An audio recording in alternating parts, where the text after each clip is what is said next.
2024 সালে স্পেন যখন ইউরো জিতল তখন তার বয়স ছিল 16। এখন 2026 বিশ্বকাপের মঞ্চে তিনি যদি তার দলকে জেতাতে পারেন তাহলে তার বয়স হবে 19। এত কম বয়সে ফুটবলের সবচেয়ে বড় ডাবল মানে ইউরো এবং বিশ্বকাপ জেতার কৃতিত্ব কিন্তু আর কারো নেই। তার নাম লামিনে ইয়ামাল, যে ইউরো 2024 সালে ফ্রান্সের বিপক্ষে সেমিফাইনালে লং শটে অবিশ্বাস্য এক গোল করেছিল এবং তারই ফলশ্রুতিতে তার দল ইউরো জেতে। এবারের চ্যাম্পিয়ন্স লিগে 10 ম্যাচে 6 গোল ও 4 অ্যাসিস্ট রয়েছে তার। এই মুহূর্তে পৃথিবীর সবচেয়ে আনপ্রেডিক্টেবল ফুটবলার বলা যায় তাকে, কারণ সে বল পায় কি করবে সেটা বের করা ডিফেন্ডারদের জন্য একটা দুঃস্বপ্ন। তবে আমাদের আজকের আলোচনা শুধু লামিন ইয়ামালকে নিয়ে না, বরং আজকে আমরা দেখব স্পেন কেন এই বিশ্বকাপের সবচেয়ে ভয়ঙ্কর দলগুলোর মধ্যে একটা, কিন্তু পাশাপাশি তাদের এমন কিছু দুর্বলতাও আছে যেটা এখনো অনেকে জানেন না। চলুন তাহলে শুরু করা যাক আমাদের আজকের ভিডিও। ইতিহাসে মাত্র 3টা দল ইউরো এবং বিশ্বকাপ পরপর জিততে পেরেছে। এর মধ্যে আছে জার্মানি, ফ্রান্স এবং স্পেন। কিন্তু স্পেনের সামনে এবার এই রেকর্ডটা 2বার জেতার সুযোগ। এর আগে কোনো দল সেটা করতে পারেনি। স্পেনের এই রেয়ার অ্যাচিভমেন্টের জন্য তাদের দলটাও কিন্তু এবার বেশ শক্ত। তবে অবাক করা ব্যাপার হচ্ছে 1950 সালের পর এই প্রথম স্পেন জাতীয় দলে রিয়াল মাদ্রিদের কোনো খেলোয়াড় সুযোগ পাননি। তারপরও এই দল নিয়ে আসলে কারো মধ্যে কোনো উচ্চবাচ্য নেই, কারণ লুইস দে লা ফন্তের অধীনে স্পেন বিশ্বকাপের কোয়ালিফাইংয়ে 21 গোল করেছে, কিন্তু তার বিপরীতে হজম করেছে মাত্র 2টো গোল। গত 3 বছরে প্রতিযোগিতামূলক খেলার মধ্যে মাত্র একটাই হার, সেটা আবার গত বছরের উয়েফা নেশনস লিগ ফাইনালে পর্তুগালের সাথে, কিন্তু সেটাও টাই ব্রেকারে, অর্থাৎ নর্মাল টাইম বা এক্সট্রা টাইমে স্পেন কিন্তু গত 3 বছরে কোনো ম্যাচ হারেনি। এইসব পরিসংখ্যান দেখলে মাথার মধ্যে একটা কথাই আসে, স্পেন শুধুমাত্র একটা ভালো দল না, বরং তারা একটা সিস্টেম তৈরি করেছে এবং সেই সিস্টেমটা মেশিনের মতো ফুটবল খেলে যাচ্ছে। সেটা কিভাবে খেলছে? অনেকে ভাবেন যে স্পেন মানে টিকি টাকার সেই বোরিং পজিশন, কিন্তু সেটা অনেক আগের কথা। এই মুহূর্তে স্পেন খেলে position based fast attacking build up. সেটা কিরকম? স্পেনের বিল্ড আপ শেপটা একটু দেখে নেওয়া যায়। দে লা ফুয়েন্তে সাধারণত 4-3-3 ফরমেশনেই স্পেনকে খেলান। সেখানে স্পেনের বিল্ড আপে 3জন ডিফেন্ডার থাকেন, সঙ্গে একজন ডিপার মিডফিল্ডার। এটা সাধারণত জুবিমেন্ডি অথবা রদ্রি। এদের সাথে থাকেন অন্য 2জন মিডফিল্ডার যারা প্রতিপক্ষকে পুশ করেন। ফুলব্যাকরাও যোগ দেন অ্যাটাকে, ফলে প্রতিপক্ষের ডিফেন্সিভ লাইন জুড়ে 5-6 জন অ্যাটাকার সবসময় থাকেন। তারপর ফ্লুইড রোটেশন শুরু হয়।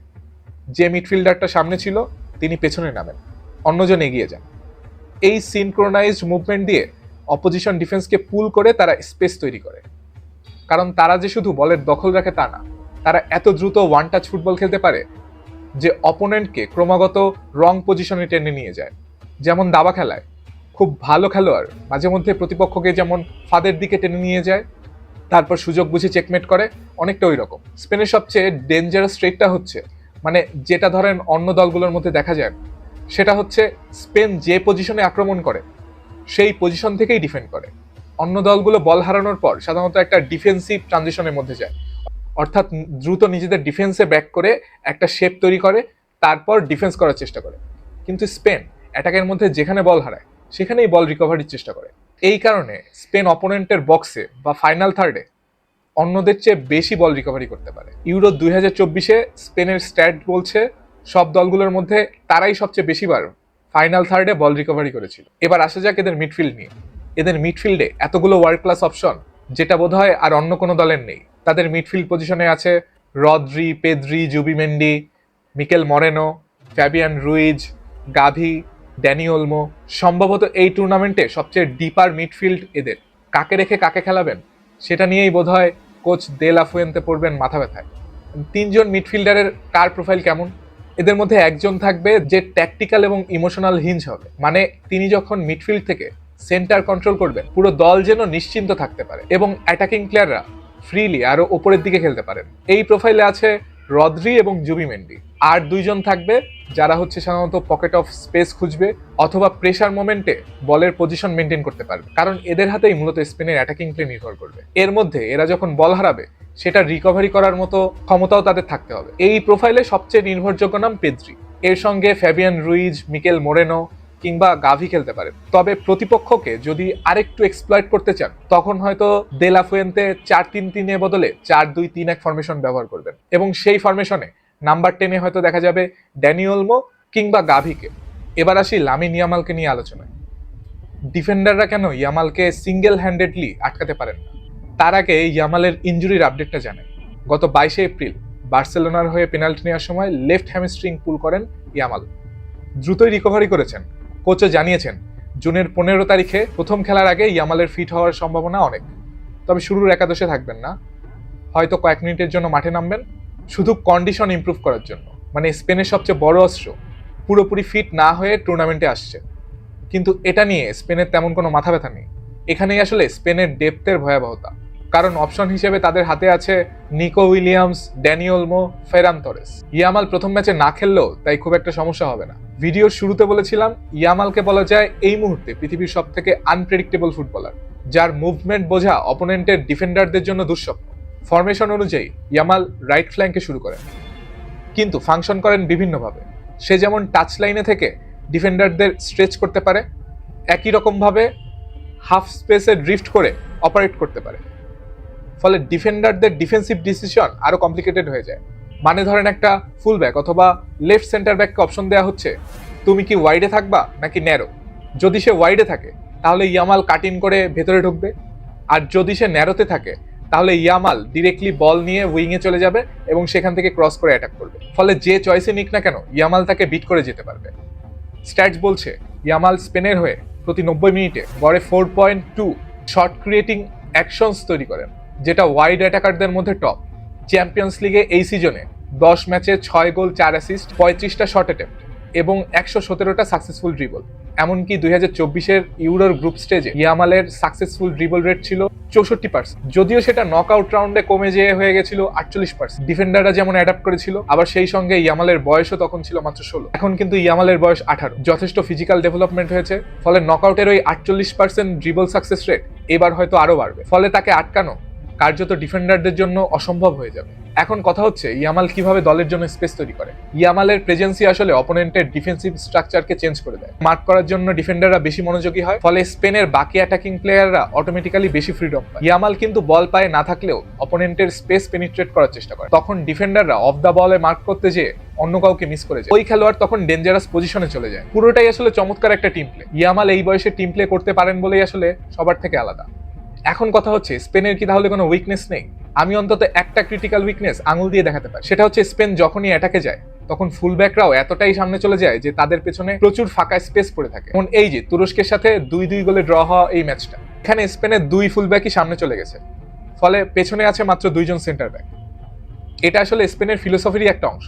তারা পজিশনে এত বেশি ট্রাস্ট করে যে ডিফেন্সিভ স্পেস কভার করার চেষ্টা করে না। কিন্তু একটা ওয়ার্ল্ড কাপ সেমিফাইনালে যদি স্পেন বল হারায় এবং একটা ফাস্ট ট্রানজিশন টিম সেই মুহূর্তে কাউন্টার করে, তখন কি হবে? তখন কি তাদের 4-3-3-এর এলিট যে মিডফিল্ড প্রেসিং সাইড সেটা তাদের শেপ ধরে রাখতে পারবে? স্পেনের যে ডিফেন্সিভ লাইন, তারা কি ওয়ার্ল্ডের এলিট অ্যাটাকারদের পেস সামলাতে পারবে? কারণ এখনো বড় দলগুলোর বিপক্ষে তাদের তেমন কোনো লিটমাস টেস্ট হয়নি।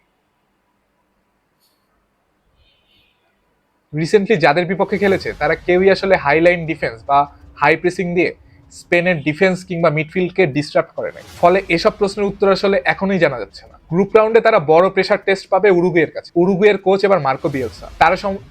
তারা সবসময় high energy man to man marking করে আর সবসময় শেপ পরিবর্তন করতে থাকে, কখনো 5-3-2 বা ডিপার ব্লক। উরুগুয়েতে বিয়েলসার ফিলোসফি হচ্ছে প্রেস করো, বল রিকভার করো, দ্রুত ট্রানজিশন করো। এই ফাস্ট পেস ট্রানজিশনের সামনে আসলে কেমন করবে কুবারেসি এবং গার্সিয়ারা? আমার ধারণা ইয়ামাল উরুগুয়ের বিপক্ষে সবচেয়ে বড় ইম্প্যাক্ট ফেলবে, কারণ বিএলসার ম্যান মার্কিং সিস্টেমে ইন্ডিভিজুয়াল কোয়ালিটির বিরুদ্ধে যখন 2 জন ডিফেন্ডার মার্ক করতে আসে তখন ইয়ামালের খেলার স্টাইলই কিন্তু তাদেরকে বিট করতে পারবে। ফলে এই ম্যাচে স্পেনের পারফরমেন্সটাই আসলে বলে দেবে তারা বিশ্বকাপ জেতার জন্য কতটা তৈরি। আমার ব্যক্তিগত ধারণা হচ্ছে স্পেন এবার সেমিফাইনাল খেলবে।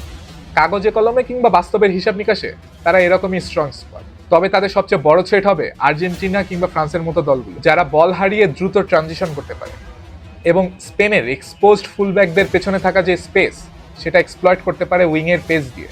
নকআউট রাউন্ডে এমন দলকে তারা কিভাবে সামলায় সেটাও একটা দেখার বিষয়। এই মুহূর্তে স্পেন বিশ্বের সবচেয়ে কমপ্লিট টিম, এটা তর্কযোগ্যভাবে মেনে নেওয়া যায়। তাদের মিডফিল্ড সেরা, ডিফেন্স আর অফেন্সিভ পজিশনের খেলোয়াড়েরাও ভালো ফর্মে। মোট কথা তাদের পুরো সিস্টেমটাই সেরা।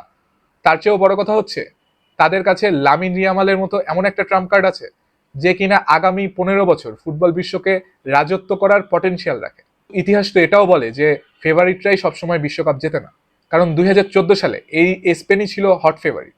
সেবার কিন্তু তারা গ্রুপ স্টেজ থেকে বিদায় নেয়। এখন এই স্পেনের ভাগ্য কি আলাদা হবে, সেটা দেখা যাক। আজকের এই ভিডিও এই পর্যন্তই। স্পেনকে নিয়ে আপনাদের মতামত জানাতে পারেন কমেন্ট বক্সে। ভিডিওটি যদি ভালো লেগে থাকে তাহলে লাইক ও শেয়ার করবেন। আর বিশ্বকাপের মৌসুমে এমন ইনডেপথ অ্যানালাইসিস ভিডিও দেখতে চাইলে সাবস্ক্রাইব করবেন আমার YouTube channel Sadit scrapbook analysis, কিংবা ফলো করতে পারেন আমার ফেসবুক পেজ, যেটা একই নামের। তাহলে দেখা হবে পরের ভিডিওতে। সেই পর্যন্ত আপনারা সবাই ভালো থাকুন, সুস্থ থাকুন। ধন্যবাদ।